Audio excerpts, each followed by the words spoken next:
Recording in progress. Very exciting. So this month we've all been reading The Bachelor Establishment as well as Hard Time, for some of us or all of us, I don't know. But shall we kick off with any Bachelor Establishment questions for Jodi? I loved it, by the way. I thought it was amazing. Did you? Yeah, I I did. I I read it and thought, gosh, did I write this? It's been so long since I wrote it, and I hadn't actually read it again. And I spent most of my time thinking, gosh, did I write this? It's So beautifully yes, written because bit it's of an so odd written in the experience. style of the sort of Regency, the speech Mm. and everything. It just doesn't sound like you at all. In fact, as you say, it's I'm stunned how it's beautifully written.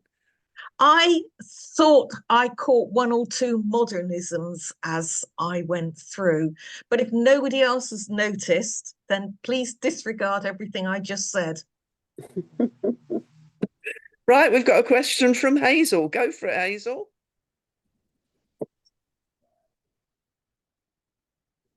You're on mute, Hazel. Right. Yes, to kick off. Yes, it was lovely, and it took me back to my old days when I used to devour Georgette Heyer and all that. But why have you not written any more? Why was it a one-off?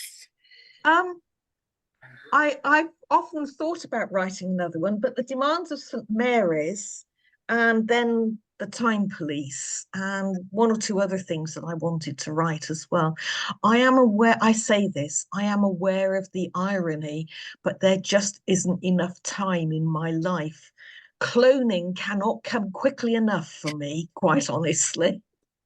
Um, I would love to, and I have had some thoughts about a Christmas short story, but I can't make the plot work at the moment. And I do occasionally, when I'm having a long hot bath, sit and have a think about it. And I have notes, and it will happen. It just won't happen imminently.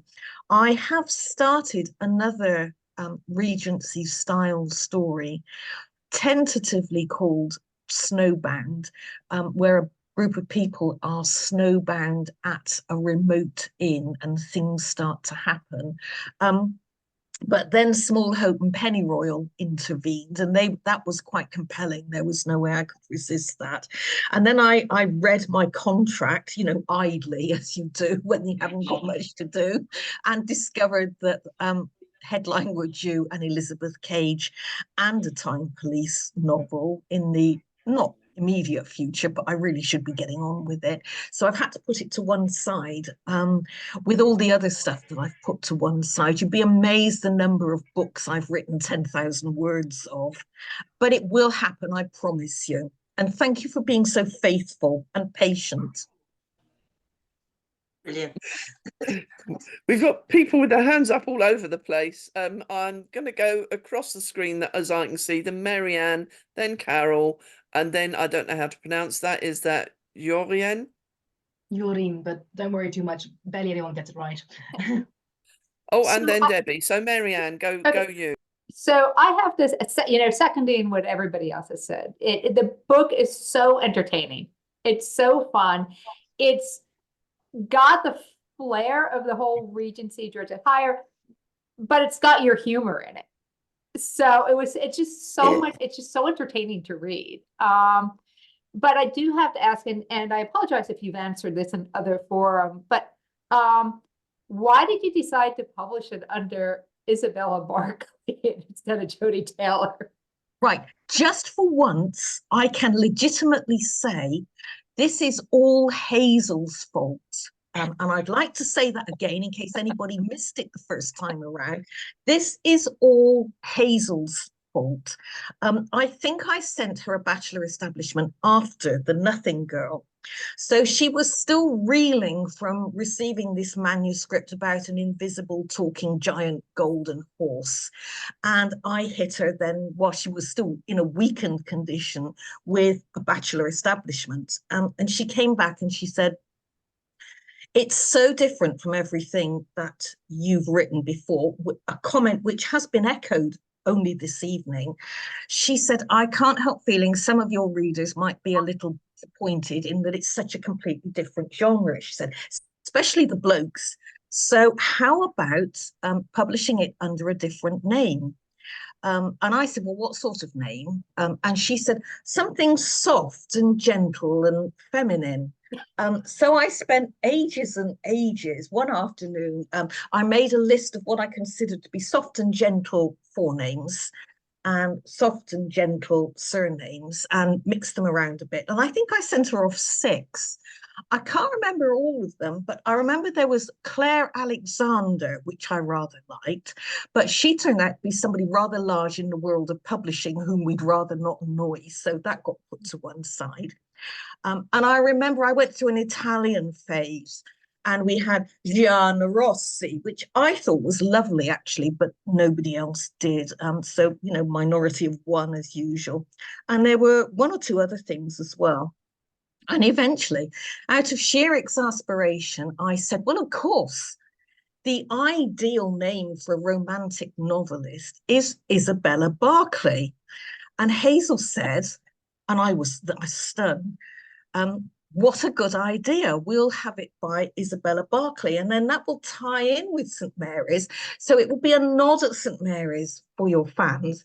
But, you know, it will be obvious with the cover design and everything else that it's a completely different style of book.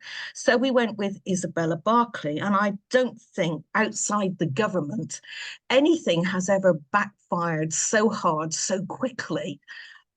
Because everybody en masse, practically the entire country, said, I just can't bring myself to read it. It's by Isabella Barclay. We fought our way through that. And when we got to Headline, who took us on without, I suspect, really realizing what they'd got, they said, well, really, you know, we think we ought to make this Jodi Taylor, bring it in line with all your other stuff. So it just dated back to Jodi Taylor again. So I'm sorry, I've bored on and on and on, but that's the story of why it was published as Isabella Barclay. That's wonderful, actually. It just, yeah. I mean, everybody's like, wait, the side of her you never suspected, you know? Yeah, you know, in vain do you say, no, it's just a pen name. And it did say inside the book, written by Isabella Barclay. No, what was it? Written by Jodi Taylor, posing as Isabella Barclay, or something like that anyway. But obviously nobody saw that. And there was just shrieks of angst from all around the countryside as people said they couldn't possibly read it because it was by Bitchface Barclay. So I think that was the next to the removal of the teacups from the front cover. I think that was about the biggest controversy we've ever had. So touch wood, I've been fairly fortunate so far. That's wonderful. Thank you. Brilliant. Thank you. Carol M is next. Hi, couple of things. I did notice that you did use the phrase, are you running towards something or running from something, which you've used in St. Mary's. Yes. Somebody said it to me. I must have been, I can't remember the circumstances. I must have been having some kind of meltdown or personal crisis or something or other. And I had a very wise friend at the time who sort of sat me down, gave me tea, chocolate, all the usual stuff, and said, are you running from something or are you running to something? And it just stopped me dead in my tracks, because it's actually quite a good question. Are you running away from your life, which implies something bad, or are you running towards something which implies an improvement? And the two are not the same at all. And it actually made me sit down and think about the problem that I was having. And oh, there he is, look, I recognize that bottom. The problem I was having and the solutions that I was working towards. And it always stayed with me. And even now, when I'm having some kind of crisis, I do tend to think to myself, am I running from or to? And so I put it in the books. And several people have written to me about it and said it's quite a useful criteria for when trying to solve personal problems. And the other one that I find particularly useful. There was, you know, local government, big reorganization, huge shuffle around of people, massive resentment, you know, the usual thing, muttering in the ranks and all sorts of things. And finally, in sheer desperation, the managers arranged for us to go on a course by, I think he called himself the Sumo Man. And his motto was shut up and move on. And basically what he said was, yes, of course, you're perfectly justified in being really angry about losing your job or being forcibly reorganized or relocated or whatever. It's very unrealistic of managers to expect you to embrace this sort of thing with open arms and big smiles. He said, but at the end of the day, you can't afford to let this take over your life. He said, so set yourself your own deadline. He said, and say, okay, I will mutter resentfully until 3 o'clock on Thursday afternoon, at which point I will undergo a complete personality change, embrace this and move forward. And I'll have worked it all out of my system and away I go. And actually, I did that. I was massively, massively resentful. You have no idea how unpleasant I was to live with for 2.5 days as I stamped around making everybody feel at least as bad as I did. And then at 3 o'clock on Thursday afternoon, I thought, right, that's it. Forget it all now and move forward. And it worked very well for me. And I think Max does that somewhere in the books as well. And she finds it useful. I do recommend it because bottling up massive resentment is never a good idea. So let it out, but set a limit. Yeah, I'm with you on that. I worked for the Department of Social Security, work and pensions for 30 odd years, and my husband did as well. So rant a day. And my other phrase is, don't bottle it up, let it out. Is always better out than in. Yes. Yes, indeed. Right. I still can't say it. You're in. That's very good. Thank you. First of all, I really enjoyed the book. I would love to say that I dressed up for the occasion, but I have just come from a dancing at a memorial service, which is why I'm in Regency ball gown. Just to, if anyone was wondering who dressed up for the occasion. I was wondering what made you decide to have a sort of crack at Regency? Was it sort of a love of Georgette Heyer, or was it sort of an idea that came and sort of ended up that's the area it fits in? By the way, I also loved the Regency slang you put in. Really appreciate those little nods. I can't actually remember. I don't think I had a light bulb moment and thought, I'll write a Regency romance. I had sort of ideas and pictures in my head. And I can remember starting it. It was a hugely rainy afternoon in Turkey and the rain was hurtling down. And I was sat in a local cafe, bored, witless. And I pulled out a notebook and thought, I'll give it a go, just write a couple of paragraphs, see if I can actually do it. And of course, that sort of thing is fatal because the next thing you know, 58,000 words later, you finished it. I was a little disappointed it was so short. But when I read it through, I thought, I did think about adding in a subplot for Laura and Charles, but the pace of the story was so quick, and it just the story took a direct line. It just started at the beginning and went and got there. And I thought, no, I'll leave it like that. And if Hazel wants another 20,000 words, come and tell me. Hello there. So yeah, I just decided that I would write a Regency romance because I'd written science fiction, I'd written The Nothing Girls, so romance, and so Regency seemed the next thing. And once I was being interviewed for Audible, and the interviewer asked me if I'd ever thought of writing a detective novel just to complete the set. And I said, oh, no. But I've had an idea tossing around in my head for years now. So you never know, we might get detective novel as well. which no doubt Hazel will want to publish under a different name. Thank you so much. I Can't really, wait really for the enjoyed reading it. detective novel. Debbie, it's you. Hi, yeah. I think I don't know if you remember Jodi. We sat down. I'm going to say I was quite pissed at the end of Discworld Con, and we were discussing.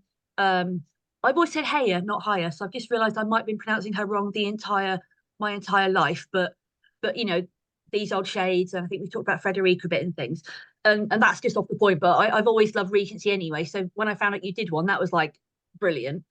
And I think my favourite scene in the book is you've had pretty much the entire plot of the ladies being more or less within the boundaries of perceived female behaviour, and they're very decorous and they're chaperoning, la la la la la.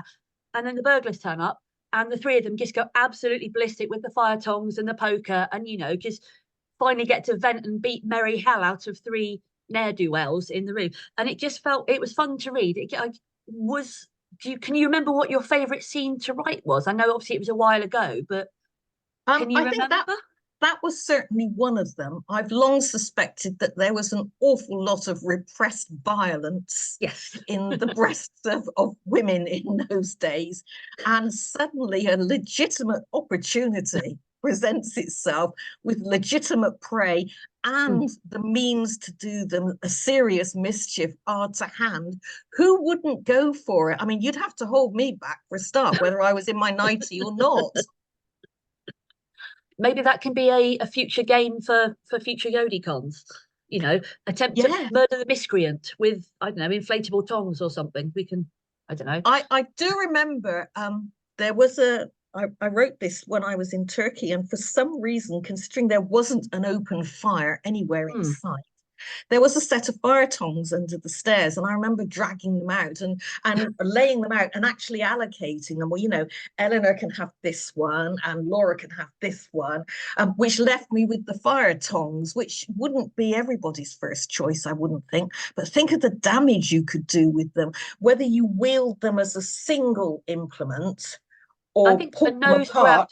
A nose grabbed in a pair of tongs and squeezed, or any other gentleman's appendage, would be quite an effective weapon, I'd say, if you could actually. Absolutely. I'm already building up the muscle. Brilliant. Thank you very much. You're very welcome. Thank you, Debbie. Debbie is going to be on our activities team for JodiCon 25 because she's really good at ideas. Oh, excellent. Carol. Alcohol evolved is all I'm going to say, for creative thoughts, not for the games probably, but we'll worry about that later. Alcohol always helps. Carol, you are on again. Yeah. You said you were thinking of doing a dictation to write your future books. Yes. Have you ever thought of doing like Barbara Cartland, in bed with a cat, dressed in pink, and having a secretary type it up as you speak? I have grave doubts about you, because this afternoon, while I was changing the bed and becoming embroiled with the quilt, as I always do, and as always the quilt won, but never mind. And I was thinking about Dragon software and voice to text and all this sort of thing. And I did actually remember Barbara Cartland, who used to wear pink feathers, didn't she? And sit in bed with a Pekingese or a cat or something under one arm and dictate her books. I think she dictated it into a recording machine. I didn't see anybody else there anyway. And I was honestly, seriously giving this some thought. But we say we write a book, and I'm a writing girl.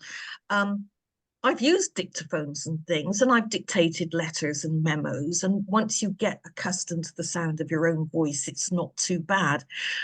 But there's something very stilted, I think, about the way that it's not like reading a book where the text is there. I just can't bring myself to do it. And I find myself staring into space and thinking of other things, which is never a good sign. So I don't know. I have to keep at it or start writing considerably more quickly, because I've got a lot that I want to get done. but yeah, voice to text. I'm waiting for mind to text. I think that's what I'm really after, where all I have to do is think and the words will appear on the screen.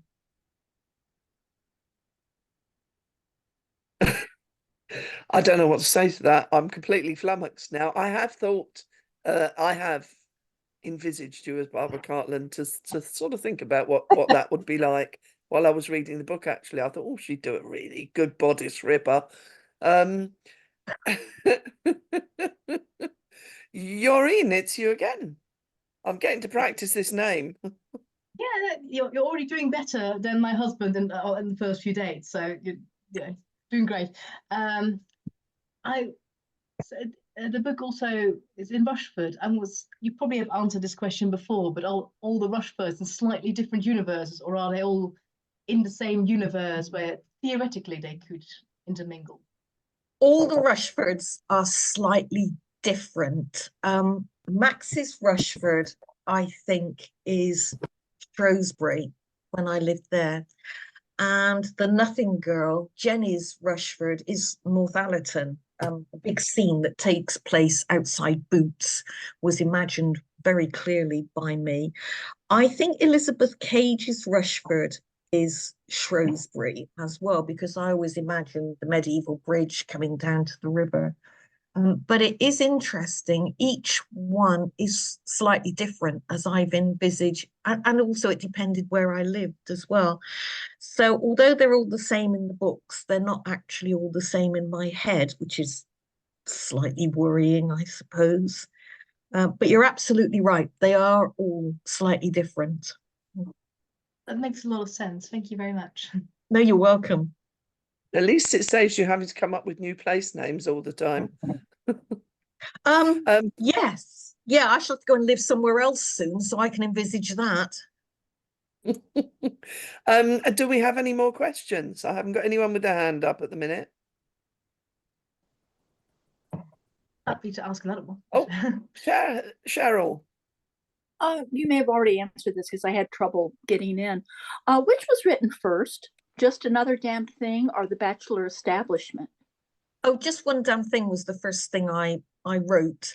And then I think I wrote 2 and 3 of St. Mary's. Then I think I wrote The Nothing Girl, and then a couple more St. Mary's, and then a Bachelor Establishment. And after that, it's all kind of just lost in a haze. Oh, that surprises me because I saw hints. Maybe she snuck in, but the wit of our heroine in Bachelor Establishment, of course, reminded me a lot of Max.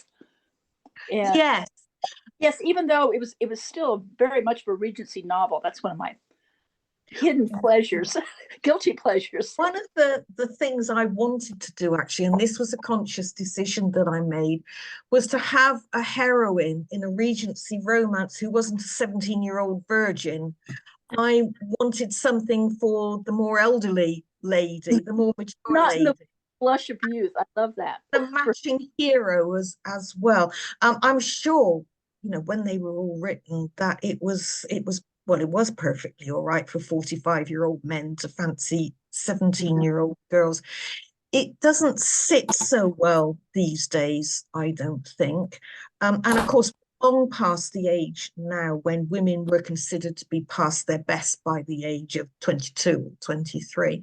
So I rather wanted to do a more elderly heroine, although I don't think early 40s is that elderly, not from where I'm standing now. And it did seem to resonate, and especially in America, a lot of people wrote to me and said how lovely it was to have an actual, proper, real heroine their age who had some experience of life under her belt. And what a different story it would have been had the heroine been only 17 years old or 20 even. And I think that's perfectly true. That story would not have worked with the younger heroine, I don't think. Although I'm open to opinions on that. I don't think so. No, I like the heroine too. Again, a more believable heroine, truthfully. Yes, I think so. Possibly 17-year-old virgins might have been a little bit disappointment that there wasn't another story about them. I don't think 17-year-olds read Regency. I'm sticking with the 45-year-old heroine. Okay. Right, we're back to Carol and then Jenny. Yeah, talking about crossover of characters and going to the Time Police, I did find a likeness between Luke and Iblis when he's showing Jane the flat and he goes, I'm an alpha male, ultimate hunter gatherer, I'm Luke Parrish of Food Provisions. I imagined Iblis saying that as well. Yes, although when I first started to write Luke Parrish, I did try and make him shallow and very self-centered. I hadn't originally planned to make him suffer quite so much in all the books, but it does occur to me now that I've got 5 books under my belt that he's taken quite a journey, actually, and he's not the Luke now that he was at the beginning of the series. And I haven't finished with him yet either. More things will happen to him. Iblis is Iblis and always will be. He's resolved some of his issues. I think at heart, he is a better person than Luke is now, but Luke might become better as we go along. On the other hand, of course, it's Luke Parrish and he might topple off the rails completely. We just don't know, do we? Yes, I thought it's like both characters are outwardly confident, but inwards they've got issues. Yes, yes. Although to some extent Iblis's issues have been resolved and he hasn't had time to get any new ones yet. So we'll have to see where that goes. Thank you, Carol. Jenny, you're up. Thank You need you. to Hi, unmute Jodi. yourself. Oh, I am muted now. No, I can hear you. Fabulous. Hi. Oh gosh, sorry. Fan rush. Ooh. I had a question about the name Isabella Barclay. You initially published as Isabella Barclay, the author of A Bachelor Establishment, and then turned her into a complete cow in St Mary's. What happened? She was always a cow right from the first page, really, because she was great fun to write. But we addressed this a little bit earlier on. Hazel was very keen that I didn't publish A Bachelor Establishment under the name of Jodi Taylor because it was so different from everything that I'd written before. She thought long-standing fans expecting a St Mary's related story might be disappointed.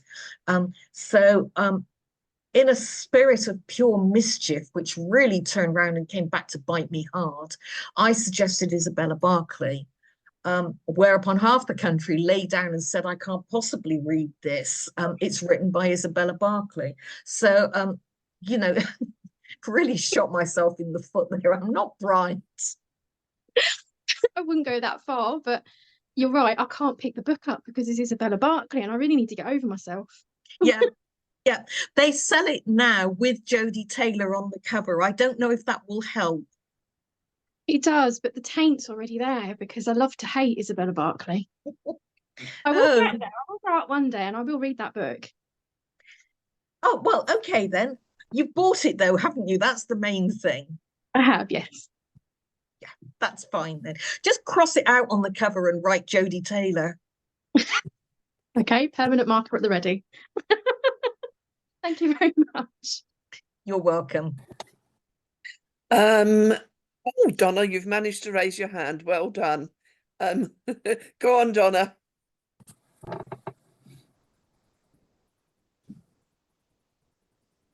No, she's muted. Donna, you're muted. You need to unmute. There you go. Can you hear me now? Yes, Yep. I can hear you now. I'm used to Teams. I'm not used to this Zoom thing. I was trying to come in after the other lady just mentioned. I know you're kind of still on the first book, but I've got this nagging question about Luke Parrish. And it's just like when you were first writing the first Time Police and you'd got the dynamics of Team Weird, did you sort of think that somewhere along the line Jane and Luke would get together? And then I was because I'm rereading the Time Police ones at the moment, and then sort of thought that there was a point, you know, after Site X and all that, and I thought, oh, maybe he'll sort of see the error of his ways, and he might, you know. And then North said something about it. There's something about, I think Max said to North something about, I thought Jane and Luke were going to get together, and North says, oh no, he just doesn't know that he should be with her. And then you bring Grint into the thing, and off they go and down to another tangent. So did you ever at any point think, yeah, I think we'll make Luke a playboy, but then we'll make him see the error of his ways and bring him in with Jane, who's sensible and nice? Not that I want to be. I quite like Grint and Jane together. I think it's quite good, but it's just like, did you ever think that at any point? We just don't know, do we, what's going to happen with Jane and Luke? We just don't know. Ah, right, I see. So that's a wait and see till the next Time Police book. Yep, yeah. Oh, but then if she does that, she'll have to break Grint's heart. I know, that would be such a tragedy, wouldn't it? Because it's like on the Christmas one, that Santa Grint or whatever, when they were on that time lapse thing, and then and he was like saving her kind of thing, and you put something like she looked over at him laying on the floor and realized how much she loved him, and I thought, oh, how sweet. If you're going to disrupt it all, well, I get upset. Yep. We just don't know what's going to happen. I deliberately, when I was considering starting the Time Police series, I deliberately spent a couple of St. Mary's books making them as unpleasant as possible, especially Grint. I set myself a challenge, actually, to make him not very likable, and then slowly bring people round to him, using Jane for that purpose. He, Jane, and Luke will share some adventures along the way, and I'm not saying any more. But then, of course, how related are Jane and Luke? Because they've both got Portmans for mothers. So it's how indeed. Yes, it's so all very if they're second or third mysterious, cousins, that's fine, but first cousins might be a bit. Yep, webbed feet and no chin. Yeah, something like that. Yeah, it's a bit dangerous. Yeah. Okay. Yes. Yeah. Well, so wait and see is the answer to that. I'm sorry, I can't say any more other than okay. wait and All right. see. Thank you. John, it's your turn.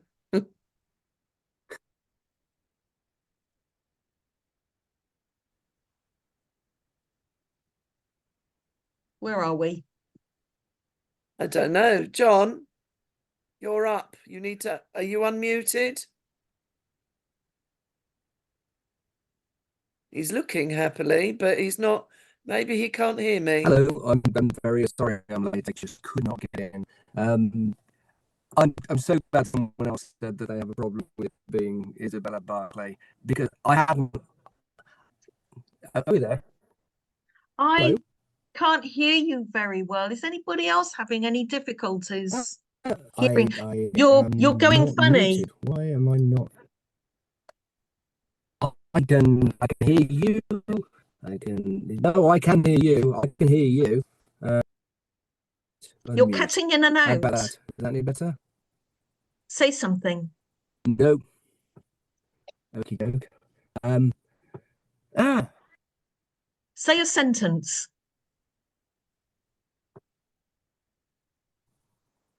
Can you hear? Well, there's no change there then, is there? I'll go out and come back in. Okay. Perfect. We're having a few people are having some problems. No, okay. I don't know why. Let me put some chat. I can't form a whole sentence. Never mind. Technical issues. Try later. Technical issues. Try again later. No, right, okay. Leaving. Right, we have, if he comes back in, we'll tell him that he can type. because if he Yes. can't, but Christina Coronado's having the same problem. Every time she tries to come in, it throws her out.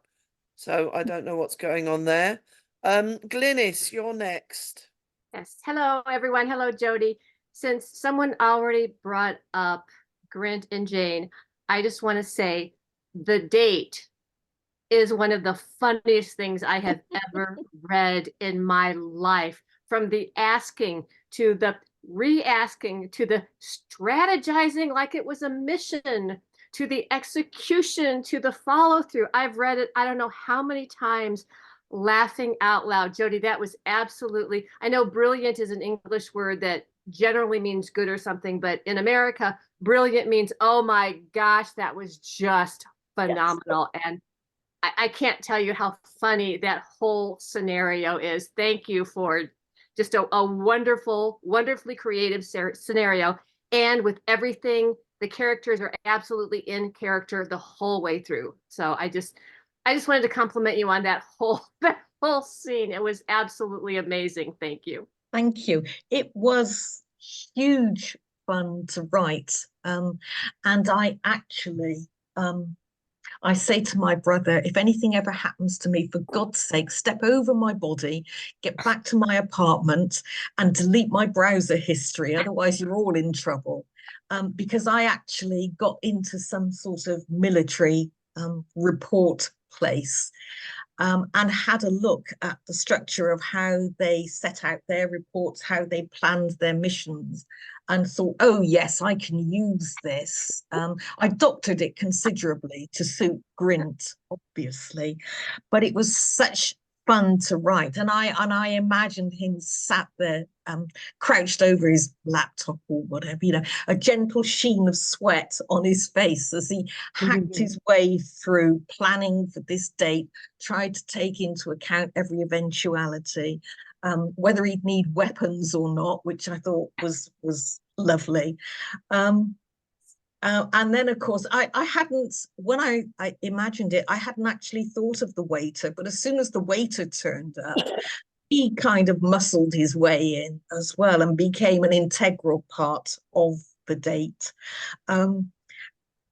And it was such fun to write, but I felt that they both stayed in character as well. I mean, there was no way it was ever going to be, given who Jane and Grint are, it was never going to run smoothly. It was never going to be massively successful because it was obviously Jane's first date. And as I said, it was the first date that Grint had ever had that he hadn't had to pay for. So, you know, there were all sorts of possibilities where it could go horribly, horribly wrong. It didn't go right, but it didn't go as badly as it could have, I thought. Yes, absolutely. As I said, you know, perfectly in character, perfectly what you'd expect from them. And in fact, the waiter, that was such an absolutely perfect touch. A few years ago, a bunch of years ago now, I was at a girls' night out with a bunch of girls, obviously, at dinner, and we started talking about sex. And I tell you, our water glasses have never been so full. The waiter, they were constantly there filling our water glasses. And they fill them up so slowly as well. I mean, the water just trickles into the glass, doesn't it?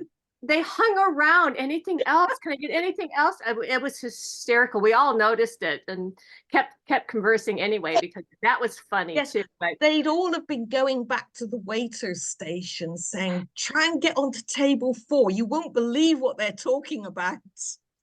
Yes, we were the best served people in the restaurant that night, I tell you. And I did wonder if that was fun to write, if that whole scene was fun to write. How could it not be fun to write as you're putting yourself in Grint and Jane's shoes? It was absolutely hysterical. I like I said, I go back and read it because it's so much fun to read.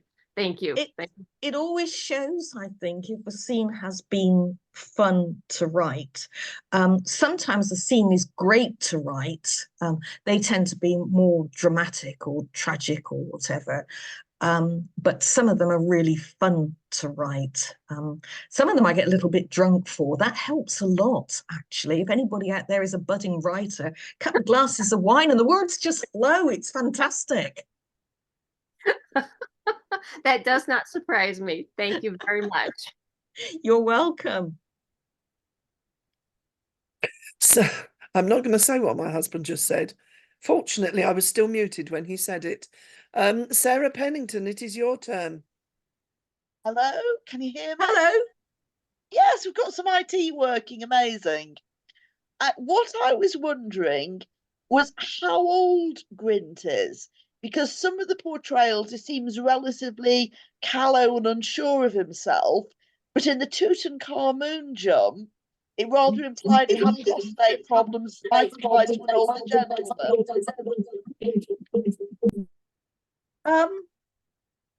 He was in a couple of St. Mary's stories, I think, and I always thought of him as being fairly young then.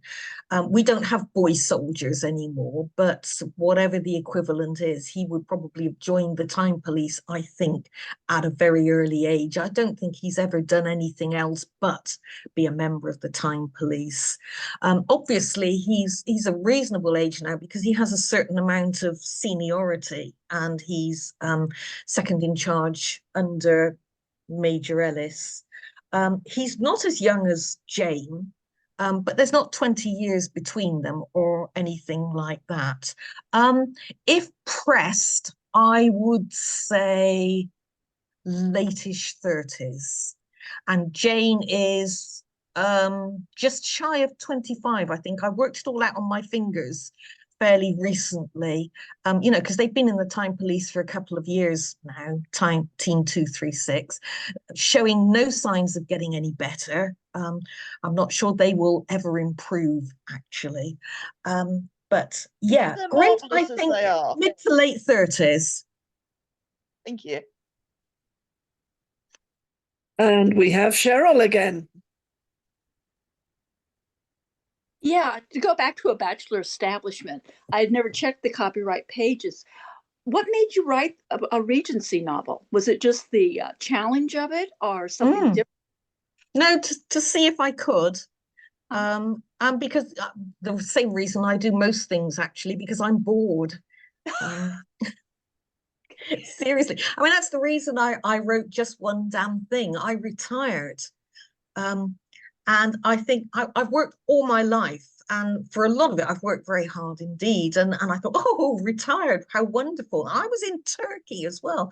And I could legitimately lie under a palm tree and have lovely drinks brought to me by handsome waiters. And it sounds great. And it was great for about 3 weeks.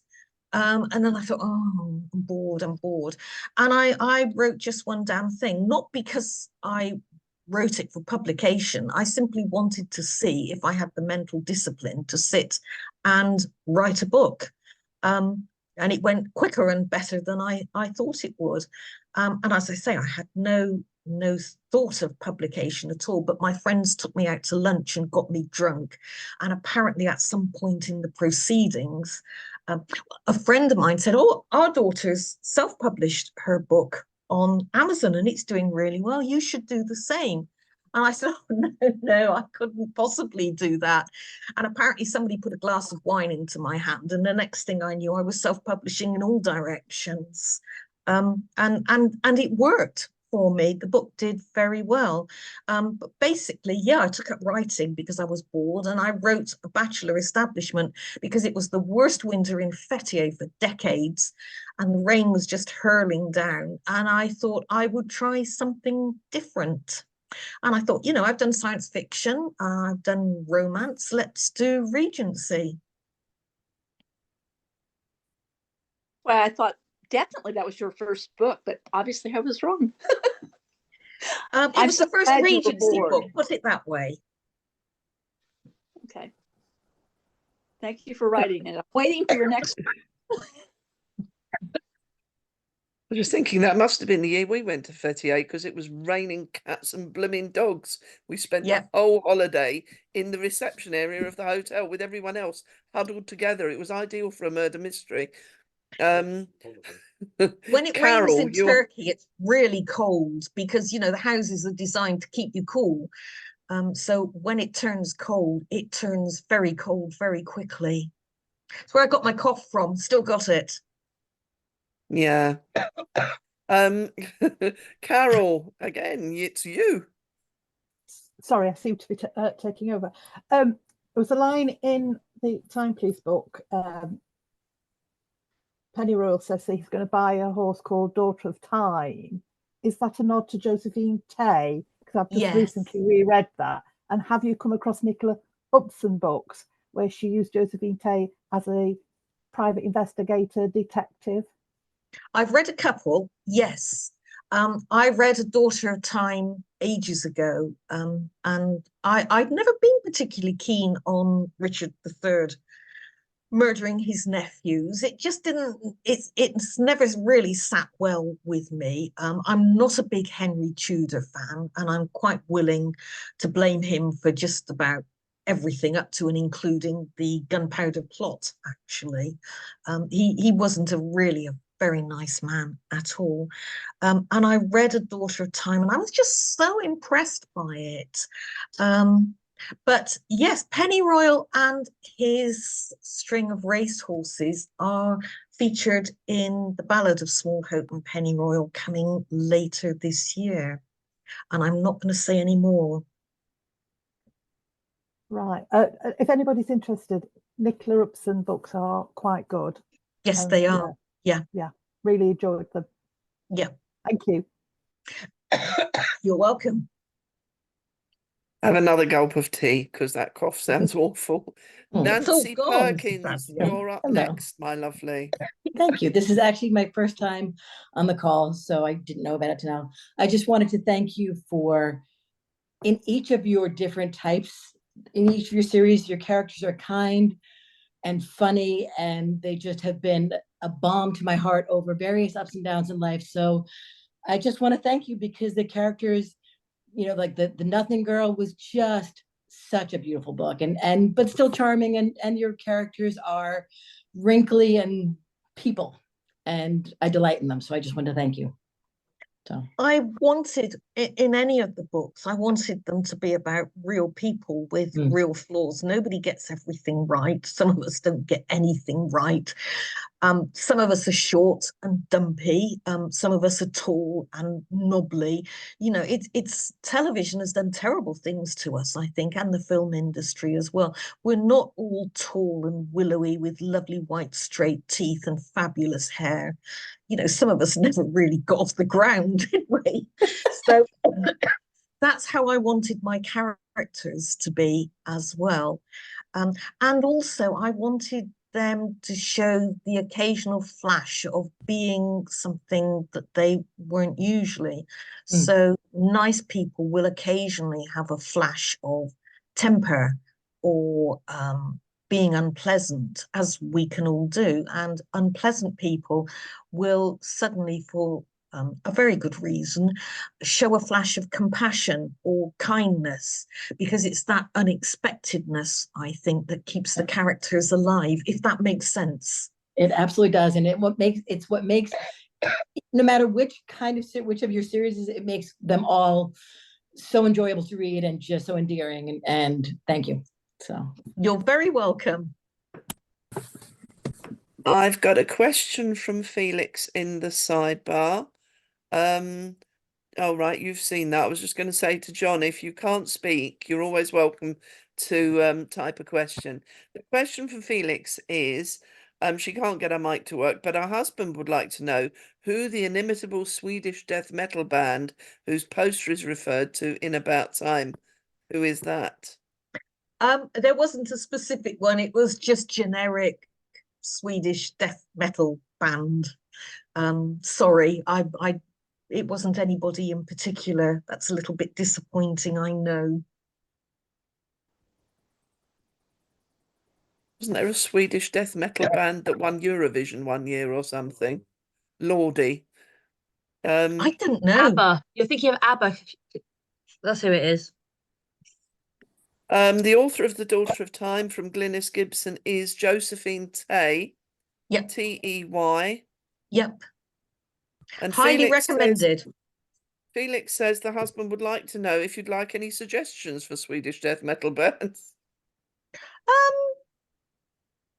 Yes, actually. because I'm writing about Adrian at the moment, and he's got a lot of death metal sweet sweatshirts and t-shirts. So yes, some suggestions would be nice. Stick them on the fans page on Facebook. Perfect. Did you get that thing? Oh, she's got that. Yes.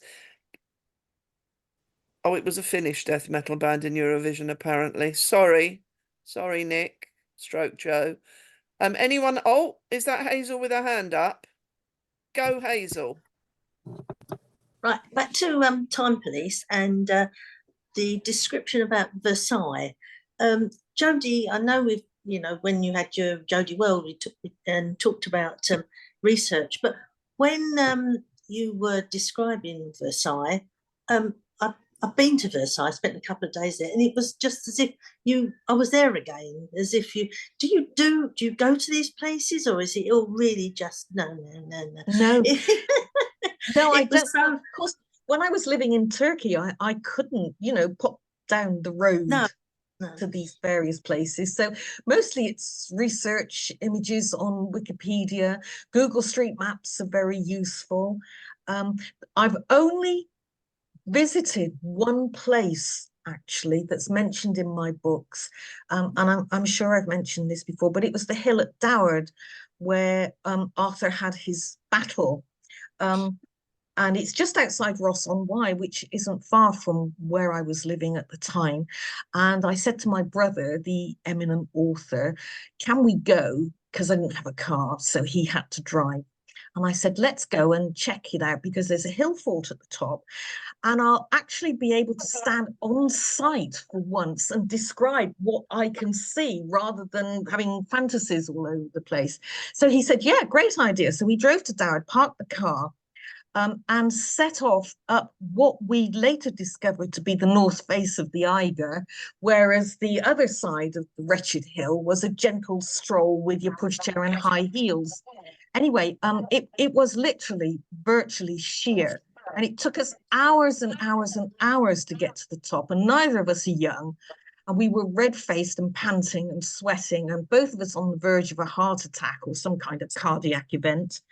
And we got to the top, and over in the distance, 8-9 miles away, was a cow. And it wasn't even a proper big black and white cow. It was one of the little pretty French cows, the little white ones. And he took one look at it and said, I'm not staying here, and turned round and ran for his life. And normally I'd have let him go, but he had the car keys. And this cow was so far away, it practically had its own postcode. It was so far away. And I had to go racing down the hill after him, where he climbed into the car and refused to come out. So that's why I'm a bit hazy on when I described the top of the hill fort, because I never actually got that far. We only got 2/3 of the way up before my brother was menaced by a tiny cow 8 miles away. It's an idiot. You're mute. Sorry. That a very good description.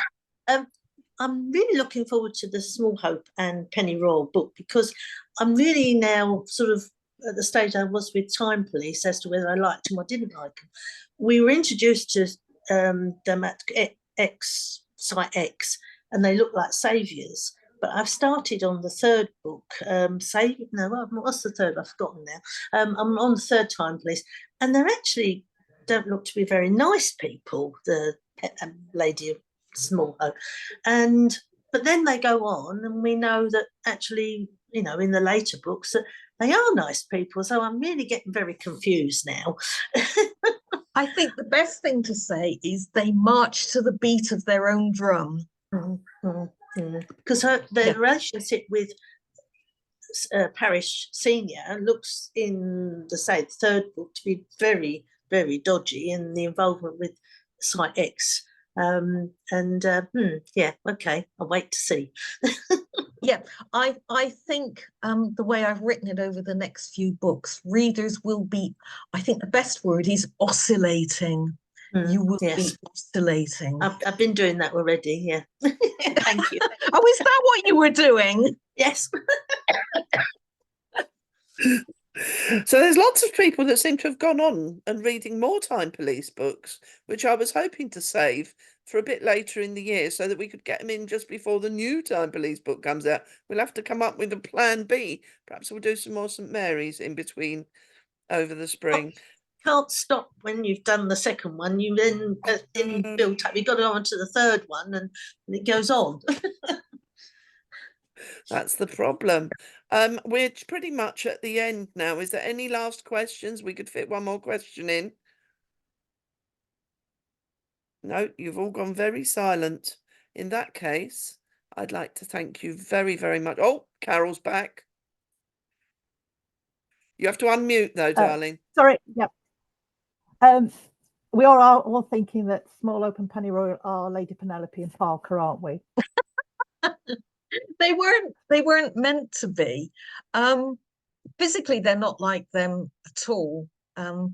Having just immersed myself in all things Pennyroyal, and somebody said to me once, what does he look like? And to me, and I don't know if anybody else will find this, I always picture him as a kind of slightly more sinister Daniel Craig, which is interesting.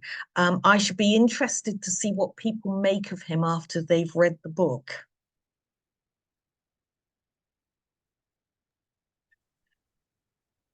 That's a really good. That's a really good analogy, actually. Daniel Craig for him.